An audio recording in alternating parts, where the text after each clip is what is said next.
Competition can be nerve-wracking. The more we live up to the day on which we are supposed to shine, the more anxiety builds up. What if I perform badly? What if something goes wrong? An Olympic swimmer trains thousands of hours just to get that medal. A musician practices for days on end just to perform well those few times on stage. And a student practices a speech in front of the mirror multiple times just for that moment in front of the audience. When all their efforts come down to one defining moment, how can they not succumb to the pressure of the need to succeed? This video expands the Taoist story that concern with this pressure and the fear that it generates. It is because we are trying too hard. If so, how we can win without trying?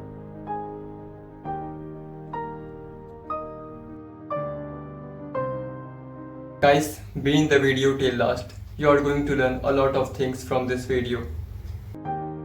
Taoist Sheikh Chauhan was an observer of nature, including human nature.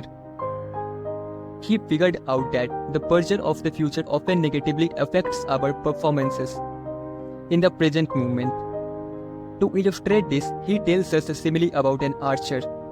When you are an archer and you shoot simply for fun, you shoot with skill. But if you shoot for a small prize, you begin to worry about your aim. And if you are competing for gold, you become nervous wreck. Chauhan tells us that our skills, thus the competency of doing certain tasks, are the same in all three situations. But somehow, we let different circumstances influence our skills in different ways. Let's analyze this story to show how this works.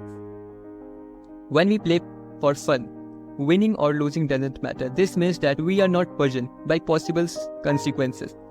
When we shoot some balls simply to have good time, missing the goal doesn't mean much, as we are not competing. And practicing a speech in front of the mirror by ourselves doesn't come with the risk of damaging our reputation, because there is no audience. When there is nothing on the line, there is nothing to be anxious about, meaning there are no fear that sabotages our performance. When versions like trying to win in conceptual future or trying to prevent repeating a horrible failure from the past are absent, we are more immersed in the act itself. That's why in many cases, the best speeches are given in front of the mirror. The best scorer goals are made on the practice field, and the best musical performances are done outside the studio and far away from the stage. But suddenly there are consequences tied to your performance. By performing well, you might be able to obtain a medal or even a championship trophy. And within the game of human civilization, these are not just meaningless objects.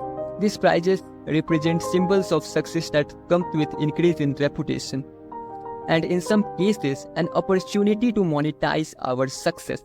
Winning could lead to becoming rich and famous. Losing, however, could result in falling out of people's favor, shame, guilt, the end of career, and losing the chance of gaining money. So there is a lot at stake. And because of this, a desire for winning arises along with an aversion to losing, until we conclude losing is no option. Feeling the necessity to win has a positive side. It motivates us to practice a lot and to make sacrifices. Thus, necessity is a breeding ground for success. However, necessity can also become a burden that sabotages our performance. In the case of the archer, the prospect of winning and losing made him a nervous wreck. With the possibility of winning gold and also come the possibility of not having it, or having blown the chance of winning it. Out of potential loss produce fear and thus ruin his chances. When we are too focused on winning and losing, then our worries overshadow our skill. Our skill is still the same, but a mind creates a fog of thoughts that prevent our skill from unfolding. In such situation, we find ourselves not being in the zone. We might even start to believe that we have lost our mojo, but this is not the case. It's our mind sabotaging itself. When our thoughts about the past and future fall away, our skill can manifest optimally, to the point that we become one with the act. A great example of this is a dog catching a ball.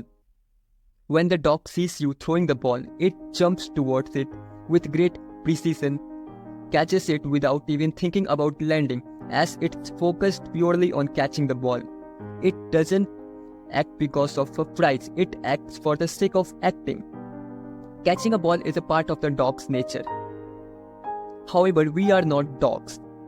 We are humans and our nature is different. We can plan for the future in detail and our goals are generally much more sophisticated. We are often expected to perform our best with future goal in mind. But even then, we can still influence what we focus on. Do we let the possibility of winning a gold medal dominate our thoughts? Or do we let this desire fade into the background and focus on what we can do at this very moment? The less we care about the results, the less our mind will be troubled by them. This applies very much to creative work as well. Like making videos like this, when creating just for fun, it is an easy process. But when we are obsessed with getting views, outperforming other channels, and judging our creation as failures and successes, we feel more pressure.